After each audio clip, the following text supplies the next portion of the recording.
ഇവിടെയാണ് ഏതൊക്കെ പ്രദേശ ജനങ്ങളുടെ അഭിപ്രായമാണ് തേടുന്നത്? കഴിഞ്ഞ കുറേ ദിവസങ്ങളിലെ വോട്ടോട്ടവുമായി ബന്ധപ്പെട്ട് നേരിട്ട് ജനങ്ങളെ കണ്ടപ്പോൾ അനുഭവങ്ങൾ എങ്ങനെയൊക്കെയാണ്?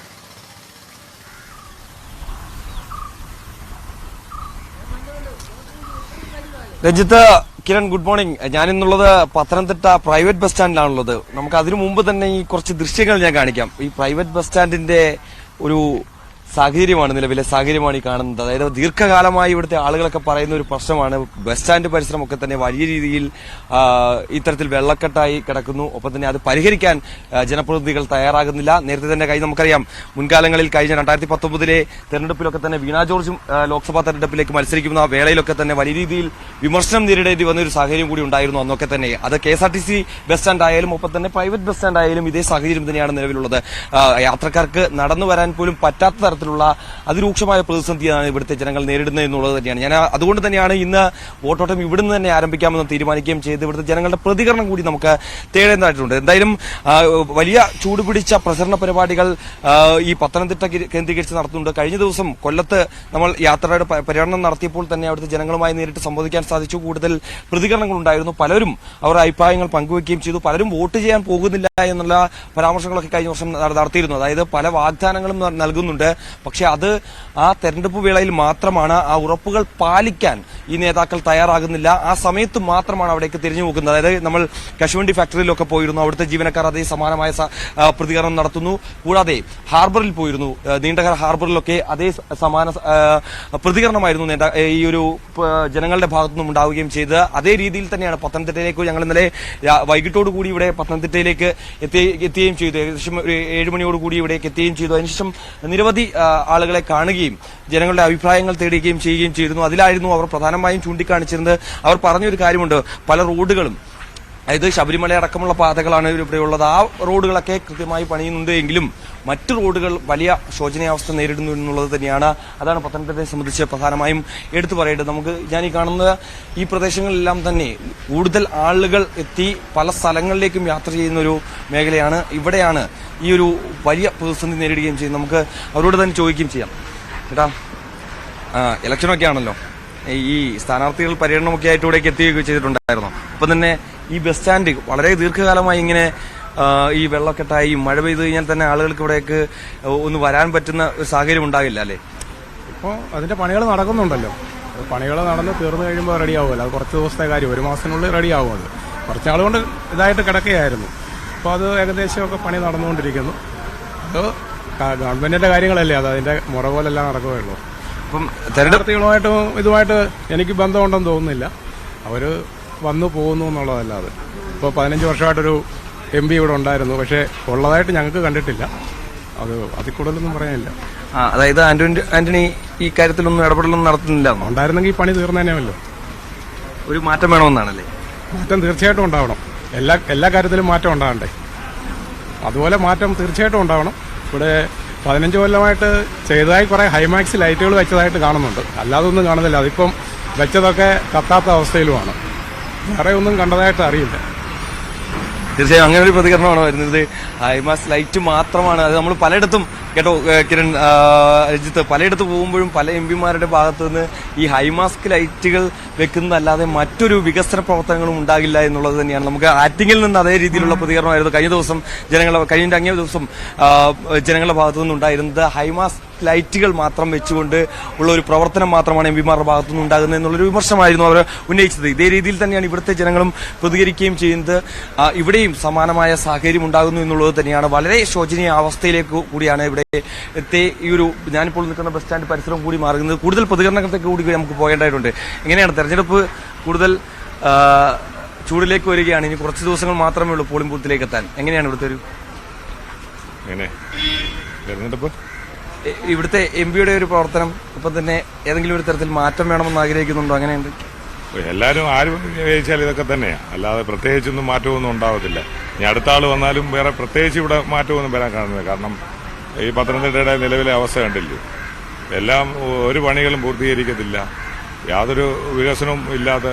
അതിപ്പം ഇടതുപക്ഷം ഭരിച്ചാലും വലതുപക്ഷം ഭരിച്ചാലും ഇതൊക്കെ തന്നെയാണ്, പ്രത്യേകിച്ച് മാറ്റമൊന്നും ഉണ്ടാവാൻ പോകുന്നു. ഒരു മാറ്റം ഉണ്ടായാലും, അതായത് ആന്റണിക്ക് വരെ മറ്റൊരാൾ വരണമെന്നുള്ള ആഗ്രഹമുണ്ടോ? അങ്ങനെയൊന്നുമില്ല. ദേശീയ തലത്തിലെ രാഷ്ട്രീയമാണ് പാർലമെന്റ് തെരഞ്ഞെടുപ്പിൽ നോക്കുന്നത്. അപ്പോൾ അങ്ങനെ വരുമ്പോൾ ആന്റോ ആന്റണി പോയാലും പിന്നെ തോമസ് ഐസക് പോയാലും അവിടെ ചെന്ന് അവർ ഇന്ത്യ മുന്നണിയുടെ ഭാവം. അപ്പോൾ പിന്നെ പ്രത്യേകിച്ച് എന്തോ മാറ്റം വരാനാണ്. രണ്ടു കൂട്ടരും ജയിച്ചു പോകുന്ന അവിടെ തന്നെ. കഴിഞ്ഞ തവണ ബി.ജെ.പിയുടെ സ്ഥാനാർത്ഥിയായിട്ട് കെ സുരേന്ദ്രനായിരുന്നു. ഇത്തവണ അനിൽ ആന്റണി വരികയാണ്. മുൻ മുഖ്യമന്ത്രി എ കെ ആന്റണിയുടെ മകനായിട്ടുള്ള അനിൽ ആന്റണി ബി.ജെ.പിയിലേക്ക് പ്രവേശനം നേടുന്നു. അതിനുശേഷം അദ്ദേഹം സ്ഥാനാർത്ഥിയായി പത്തനംതിട്ടയിലേക്ക് വരികയും ചെയ്യുന്നു. അപ്പോൾ ആ ഒരു സ്ഥാനാർത്ഥിത്വം എങ്ങനെ കാണും? കേരളത്തിൽ ബി.ജെ.പിക്ക് യാതൊരു പ്രസക്തിയുമില്ല. അവർ വട്ടപൂജ്യം തന്നെ. ഈ തെരഞ്ഞെടുപ്പിന് വട്ടപൂജ്യം തന്നെയായിരിക്കും. കേരള രാഷ്ട്രീയത്തിൽ ബി.ജെ.പിക്ക് ഒരു പ്രസക്തിയുള്ള രാഷ്ട്രീയ പാർട്ടിയാണ്. പക്ഷേ 2019 ഏകദേശം 3 ലക്ഷത്തിനടുത്ത് 2,97,000 വോട്ടുകൾ പിടിക്കാൻ കെ സുരേന്ദ്രന് സാധിച്ചു. ഏകദേശം 40,000 സംതിങ് വോട്ടിന്റെ ഭൂരിപക്ഷം മാത്രമായിരുന്നു ആന്റോ ആന്റണിക്ക് നേടാൻ സാധിക്കുകയും ചെയ്തത്. ഇത്തവണ അതിൽ കൂടുതൽ വോട്ടുകൾ അവർക്ക് പിടിക്കാൻ, വോട്ട് വിഹിതം വർദ്ധിപ്പിക്കാൻ സാധിക്കുമെന്നൊക്കെയാണ് പറയുന്നത്. വോട്ട് വിഹിതം വർദ്ധിപ്പിച്ചിട്ട് കാര്യമില്ല, വിജയിക്കണ്ടായി. വിജയിക്കുക എന്ന് പറയുന്നതും വോട്ട് വിഹിതം വർദ്ധിപ്പിക്കുന്നതും തമ്മിൽ വ്യത്യാസമുണ്ട്. വിജയിക്കാൻ സാധ്യതയില്ല. എന്തായാലും ഇവിടെ ബി.ജെ.പി വിജയിക്കില്ലെന്നാണ്. കേരളത്തിൽ ഒരു സീറ്റിലും ബി.ജെ.പി വിജയിക്കത്തില്ല. തീർച്ചയായും അങ്ങനെ ഒരു പ്രതികരണം തന്നെയാണ് അവിടുന്ന് വരുകയും ചെയ്യുന്നത്. നമുക്ക് കൂടുതൽ പ്രതികരണങ്ങളിലേക്ക് കൂടി പോകേണ്ടതായിട്ടുണ്ട്. ചേട്ടാ, എങ്ങനെയുണ്ട് തെരഞ്ഞെടുപ്പൊക്കെ? കുഴപ്പമില്ല, നല്ല തെരഞ്ഞെടുപ്പ്, നല്ല ചൂടാണ്, നല്ല ഇതിൽ പോകുന്നു. പിന്നെ ഇത്രയും നാള് ഇടതുപക്ഷവും വലതുപക്ഷവും എല്ലാം ഭരിച്ച് നശിപ്പിച്ച നാളാണെങ്കിൽ ഇപ്പോഴത്തെ ഭരണം എന്ന് പറഞ്ഞാൽ ജനങ്ങൾ അത്ര ബുദ്ധിമുട്ട് ജീവിക്കുന്ന ഒരവസ്ഥയാണ്. പിന്നെ ഇനിയൊരു മാറ്റം എന്തായാലും ഉണ്ടാവണം. അതായത് മാറ്റം എന്ന് പറയുമ്പോൾ തോമസ് ഐസക് ആണോ അത് വരണമെന്നാണോ പറയുന്നത്, അതോ അനിൽ ആന്റണി ഭരിച്ച് നശിപ്പിച്ചുകൊണ്ടിരിക്കുന്നത്? ഇനിയിപ്പോൾ നമ്മളൊരു മാറ്റം ഇപ്പോൾ ചേഞ്ച് ഉണ്ടാണ്. കേരളത്തിൽ ഒരു വ്യത്യാസം ഉണ്ടായിക്കഴിഞ്ഞാൽ കേന്ദ്ര സർക്കാരിൽ നിന്നുള്ള സഹായങ്ങൾ കൂടുതലായിട്ട് ഇവിടെ വരും. അതിന് ബി.ജെ.പി ജയിക്കുകയാണെങ്കിൽ അത്രയും നല്ലതായിരിക്കും. ബി.ജെ.പി ജയിച്ചു കഴിഞ്ഞാൽ അത്രയും നല്ലതായിരിക്കും. കേന്ദ്രത്തിൽ നല്ല സഹായങ്ങൾ കൂടുതൽ ഇവിടെ കിട്ടാൻ സാധ്യതയുണ്ട്. അനിൽ ആന്റണി ജയിച്ചാൽ അത്രയും കൂടുതൽ പദ്ധതി വിഹിതങ്ങളും അതൊക്കെ ലഭിക്കുമെന്നാണ് ജനം മനസ്സിലാക്കണത്. ഇപ്പൊ തന്നെ ജനങ്ങൾ ബുദ്ധിമുട്ടി എന്തുവാ, പിന്നെ ശമ്പളം കൊടുക്കാനില്ല, അതില്ല, മറ്റതില്ല, ഒന്നും ഇല്ലാത്തൊരവസ്ഥയിലും ജനങ്ങൾ വളരെ ബുദ്ധിമുട്ടിയിരിക്കുന്നത്. ഈ ബസ് സ്റ്റാൻഡിന്റെ കാര്യം കഴിഞ്ഞ കുറെ കാലങ്ങളായി ഇത്തരത്തിൽ ശോചനീയാവസ്ഥയിൽ നിൽക്കുകയല്ലേ? ഇതിലേതെങ്കിലും തരത്തിൽ ഇടപെടൽ ഉണ്ടായിട്ടുണ്ടോ? ഇപ്പോൾ പണി പുരോഗമിക്കുന്നുണ്ടോ? അത് തെരഞ്ഞെടുപ്പുമായി ബന്ധപ്പെട്ട് തകൃതിയായി നടക്കുന്നതാണോ, അതോ മുൻകാലങ്ങളിൽ തന്നെ? അത് തെരഞ്ഞെടുപ്പുമായിട്ട് ബന്ധപ്പെട്ടല്ല, അതിന് മുമ്പുള്ള ഇതാണ്. ഇവിടുത്തെ അവസ്ഥ എന്ന് പറഞ്ഞാൽ വളരെ ബുദ്ധിമുട്ടാണ്. ഇത് എന്നാണ് ഇവർ പറയുന്നത് ഇത്രയും കാലതാമസം എടുക്കാൻ പറയുന്നത്? കാലാവസ്ഥ എടുക്കാൻ എന്ത് പറയുന്നത് നമുക്കറിയത്തില്ല. ശരിക്കും ഇത് അനാസ്ഥയാണ്. തന്നെ അതിൽ ഭരിക്കുന്ന മുന്നണിയുടെ അനാസ്ഥ അല്ലാതെ പറയുന്നത്. തീർച്ചയായും എന്തായാലും അത്തരത്തിലൊരു പ്രതികരണം തന്നെയാണ് ചേട്ടൻ നടത്തുകയും ചെയ്യുന്നത്. എന്തായാലും മറ്റുള്ളവർ പ്രതികരണത്തിലേക്ക് കൂടി പോകേണ്ടതായിട്ട്. എന്തായാലും തെരഞ്ഞെടുപ്പ് കളം വളരെ ചൂടുപിടിച്ച രീതിയിലേക്ക് പോവുകയും ചെയ്യുന്നു. പലരുടെയും അഭിപ്രായങ്ങൾ, ചില മാറ്റങ്ങൾ വരണമെന്നുള്ള അഭിപ്രായങ്ങൾ പല ജനങ്ങളും നടത്തുകയും ചെയ്യുന്നുണ്ട്. കൂടാതെ തന്നെ ചില തോമസ് ഐസക് വിജയിച്ച് വരണമെന്നും ഒപ്പം തന്നെ അനിൽ ആന്റണി തന്നെ വരട്ടെ എന്നുള്ള ഒരു അഭിപ്രായം ചിലർ നടത്തുന്നുണ്ട്. ഒപ്പം തന്നെ ആന്റോ ആന്റണി തന്നെ തുടരട്ടെ എന്നുള്ള അഭിപ്രായവും പലർ നടത്തുന്നുണ്ട് എന്നുള്ളത് തന്നെയാണ്. നമുക്ക് കൂടുതൽ പ്രതികരണത്തിലേക്ക് കൂടി പോകേണ്ടതായിട്ടുണ്ട്. എങ്ങനെയുണ്ട് ചേച്ചി ഇലക്ഷൻ? എങ്ങനെയുണ്ട്? അടിപൊളിയല്ലേ? ആര് ജയിക്കണോ അങ്ങനെ ഒരു തീരുമാനമൊക്കെ എടുത്തിട്ടുണ്ടാവും? തികച്ചും അഴിമതിയാ, വേണ്ട. അതെന്തുകൊണ്ടാണ് അങ്ങനെ പറയാൻ? നല്ല ഭരണം, അതുകൊണ്ടാണ്. നല്ലല്ലേ തരുന്നേ, അതുകൊണ്ട് ആരും വേണ്ട. അതായത് ആരും ഇവിടെ ജയിച്ചിട്ടുണ്ട്. നിലവിലെ എംപിയുടെ കാര്യം ജനങ്ങളെ അങ്ങ് വെറുതെ വിട്ടേരാ, അത്രേ ഉള്ളൂ. ഇത്തവണ വോട്ട് ചെയ്യാൻ പോകുന്നില്ലെന്നാണ്? വോട്ട് ചെയ്യത്തില്ല ആർക്കും. വോട്ട് ചെയ്യാൻ പോകും, ചെയ്യണോ വേണ്ടയോന്ന് അന്നേരം തീരുമാനിക്കും. പക്ഷെ ആർക്കും കൊടുക്കത്തില്ല. എന്റെ വ്യക്തിപരമായ അഭിപ്രായം. അതെന്തുകൊണ്ടാണെന്നൊരു കാരണം ഉണ്ടാവില്ല. കാരണം നല്ല കാരണമല്ലേ. ഒന്ന് ഈ മേൽപ്പാലം, അതാണ് നമ്പർ 1. പത്തനംതിട്ടക്കാരെ സംബന്ധിച്ചിടത്തോളം ചെറുകിട കച്ചവടക്കാരെയും എല്ലാവരെയും തകർത്ത ഏറ്റവും വലിയ ഒരു ഇതാണ് ആ പാലം. അതോടുകൂടി കച്ചവടം കാര്യങ്ങളെല്ലാം ഡൗണായി, എല്ലാ മേഖലയും ഡൗണായി. അത് മെയിൻ കാരണം. പിന്നെ ബാക്കി എല്ലാ കാര്യങ്ങളും വിലക്കയറ്റം എല്ലാമായിട്ട്. കഴിഞ്ഞ 15 വർഷമായിട്ട് ആന്റോ ആന്റണി എംപി ഇവിടെ നിങ്ങളുടെ ജനപ്രതിനിധിയായി പ്രതികരിക്കുന്നുണ്ട്. അപ്പോൾ അദ്ദേഹത്തിന്റെ ഒരു ഇടപെടലൊന്നും ഇക്കാര്യത്തിൽ ഉണ്ടായിട്ടില്ലേ? രാഷ്ട്രീയമല്ലല്ലോ ഇവിടുത്തെ കാര്യം. പാവപ്പെട്ട ജനങ്ങൾക്ക് അന്നത്തിനുള്ള വക ഉണ്ടോ? ഇല്ല. പിന്നെന്താ അഭിപ്രായം പറയാം? ഒന്നും അഭിപ്രായമില്ല. ചേട്ടന്റെ അഭിപ്രായം എങ്ങനെയാ? ചേട്ടൻ പ്രത്യേകിച്ച് അഭിപ്രായമൊന്നുമില്ല? അഭിപ്രായമുണ്ട്. പിന്നെ അഭിപ്രായം ഇല്ലാതെ നമ്മളെ ഇത് ചെയ്യുന്നതല്ലേ. ഈ പിന്നെ എന്ത് ഞാൻ വോട്ട് ചെയ്താലും ആന്റോ ആന്റണിക്ക് വോട്ട് ചെയ്യും. അഭിപ്രായം ഞാൻ പിന്നെ ഭയങ്കര കോൺഗ്രസ്സുകാരനല്ല, എന്നാലും നമ്മുടെ ഒരു ഇതനുസരിച്ച് ആന്റോ ആന്റണിക്ക് വോട്ട് ചെയ്യും. പിന്നെ ഇവിടുത്തെ ഇത് കണ്ടു കഴിഞ്ഞാൽ ഈ മേൽപ്പാലത്തിൻ്റെ കാര്യം പറഞ്ഞില്ലേ, അതുകൊണ്ട് ഒരാവശ്യമില്ലാത്തൊരു സംഭവമായി. മനസ്സിലായി. ഇവിടെ കച്ചവടത്തിനെ ബാധിച്ച്, എല്ലാവരെയും ബാധിച്ച്. അതുമല്ല പിന്നെ ഈ LDFിൻ്റെ ഭരണം പൊതുവെ അറിയാമല്ലോ. പിന്നെന്താ പറയുന്നത്? ഈ മേൽപ്പാലത്തിന്റെ പണിയൊക്കെ തുടങ്ങിയിട്ട് എത്ര കാലമായി? അതെന്താ ഇങ്ങനെ കാലതാമസം? ഇപ്പോൾ 1 വർഷമോ 2 വർഷമായിട്ടായി. കോവിഡ് കഴിഞ്ഞ ഉടനെ ഉള്ളതല്ലേ, കച്ചവടമില്ല, ഒരു കച്ചവടമില്ല, ഒന്നുമില്ല, ഒരാൾക്ക് മാത്രമേ, എല്ലാവർക്കും. ഇതെന്താ ഇങ്ങനെ അനന്തമായി നീണ്ടു പോകാനുള്ള കാരണം എന്ന് അവർ പറയുന്നത്? അത് നമുക്കറിയില്ല. നിങ്ങൾ അങ്ങനെ ഒരു കാര്യമൊന്നും ചോദിച്ചിട്ടൊന്നുമില്ല? നമ്മളെന്തിനാ അതൊക്കെ ചോദിക്കുന്നത്? അതൊക്കെ വലിയ വലിയ ആൾക്കാരുടെ കയ്യിലിരിക്കുന്ന കാര്യങ്ങളല്ലേ, അത് നമ്മൾ അന്വേഷിക്കേണ്ട കാര്യമില്ലല്ലോ. സാധാരണക്കാരെ ബാധിക്കുന്ന പ്രശ്നങ്ങളല്ലേ, അത് നിങ്ങൾ തന്നെയല്ലേ അവരോട് ചോദിക്കുകയും വേണ്ടത്?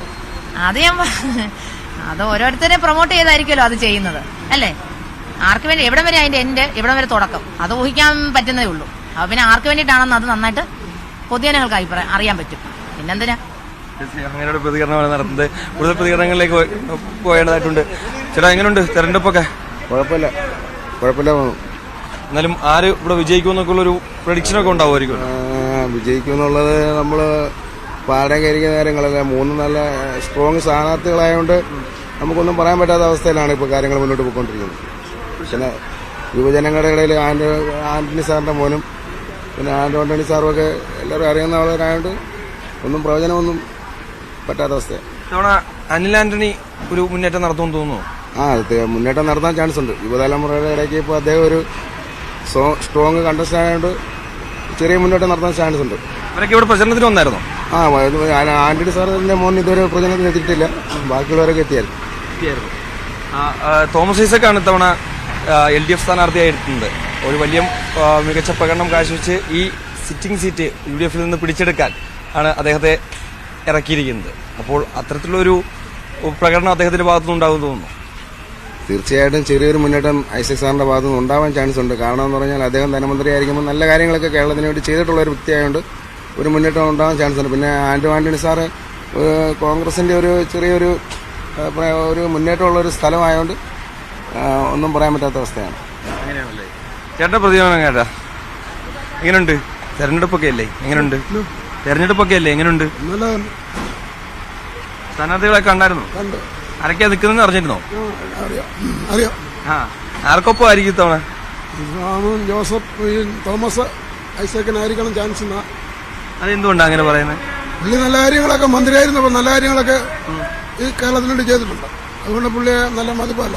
കഴിഞ്ഞ 15 വർഷമായിട്ട് ഇവിടെ തെരഞ്ഞെടുക്കപ്പെടുന്ന MP ഉണ്ടല്ലോ ആന്റണി, അദ്ദേഹത്തെ ഈ നാടിന് വേണ്ടി ഒന്നും ചെയ്തിട്ടില്ല. ഈ 12 ജില്ലയ്ക്ക് വേണ്ടി ഒരു പ്രയോജനം ചെയ്തിട്ടില്ല, ഒന്നും ചെയ്തിട്ടില്ല, ഒരു ഗുണമുണ്ടായി. പിന്നെ എന്തുകൊണ്ടാണ് ഈ തുടർച്ചയായി അദ്ദേഹം വിജയിച്ചു വരുന്നത്? വിജയിക്കാൻ വരുന്നത് പറഞ്ഞാൽ അയാൾക്ക് സമുദായത്തിന്റെ കുറച്ച് വോട്ടുകളൊക്കെ കിട്ടും. അങ്ങനെ ഇങ്ങനെയൊക്കെ നോക്കി കിട്ടുന്ന അല്ലാതെ വ്യക്തി രാഷ്ട്രീയം വെച്ച് നോക്കാൻ പുള്ളി ഒന്നും ഇതുവരെ 12 നശിച്ചു കിടക്കും. MP ഫണ്ടായിട്ട് ഒന്നും ഇവിടെ വിനിയോഗിച്ചിട്ടില്ല. MP ഫണ്ട് ഒന്നും വിനിയോഗിച്ചിട്ടില്ല. ഒരു പുരോഗമനമില്ല. ഇപ്പൊ ഈ സർക്കാർ ഇപ്പം ഇത് മേപ്പാലമൊക്കെ പണി തുടങ്ങി. മേപ്പാലം പണിയൊക്കെ തുടങ്ങി. ഇപ്പം കേരള സർക്കാർ നല്ല രീതിയിൽ മുമ്പോട്ട് കൊണ്ടുപോകാം. പക്ഷേ ഈ മേൽപ്പാലം പണി വന്നപ്പോഴത്തേക്ക് ഇവിടുത്തെ ഇടത്തരം കച്ചവടക്കാരുടെ പണി ചുമ്മാ പറയുന്നത് ഈ സ്റ്റാൻഡിന്റെ ഒരു പണിയുടെ അപ്പൊ തുടങ്ങി ഇപ്പം പൂർത്തീകരിക്കാൻ പോവാം. നല്ല രീതിയിലാണ് സ്റ്റാൻഡ് പണി തുടങ്ങി. ഇനി അത് പൂർത്തീകരിച്ച് കഴിയുമ്പോൾ നല്ല രീതിയിൽ തന്നെ പോകും. മേപ്പാലം അത്യാവശ്യം യാത്രാക്കുരുക്കൊക്കെ മാറും നല്ല രീതിയിൽ. വെടിപിടിയിൽ നിന്ന് മേപ്പാലം പണി തീർക്കാൻ നിൽക്കത്തില്ല. അതിനെ ഘട്ടം ഘട്ടമായിട്ട് ഒരേ സ്റ്റെപ്പിങ് ചെയ്ത് അത് ഉറച്ചു കഴിഞ്ഞിട്ട് അടുത്ത ചെയ്യാൻ പറ്റത്തില്ല. അപ്പോൾ ആൾക്കാർ പറയും താമസിച്ചു പോയി, അത് പണില്ല, ഇങ്ങനെ എന്നൊക്കെ എതിർ പാർട്ടികൾ പറയും. പക്ഷെ സർക്കാർ നല്ല കാര്യങ്ങളാണ് ചെയ്യുന്നത്. ഇതൊരു ദോഷവും സർക്കാർ ചെയ്തിട്ടില്ല മൊത്തത്തിൽ കേരളത്തിൽ. തീർച്ചയായും അങ്ങനെ തന്നെയാണ്. പല വിഭിന്നമായ പ്രതികരണങ്ങളുണ്ട്. ആന്റണി തന്നെ സീറ്റ് നിലനിർത്തുമെന്ന് പറയുന്നവരുണ്ട്. ഒപ്പം തന്നെ തോമസ് ഐസക് ഈ സീറ്റ് പിടിച്ചെടുക്കുമെന്ന് പറയുന്നുണ്ട്. അനിൽ ആന്റണി ഒരു മുന്നേറ്റം നടത്തി ഇവിടെ തിരിച്ചു വരുമെന്നുള്ള പ്രതികരണങ്ങളൊക്കെ വരികയും ചെയ്യുന്നുണ്ട്. പലവരും വോട്ട് ചെയ്യാൻ പോകുന്നില്ല എന്നുള്ള ഒരു അഭിപ്രായം രേഖപ്പെടുത്തുകയും ചെയ്യുന്നുണ്ട്. രജിത.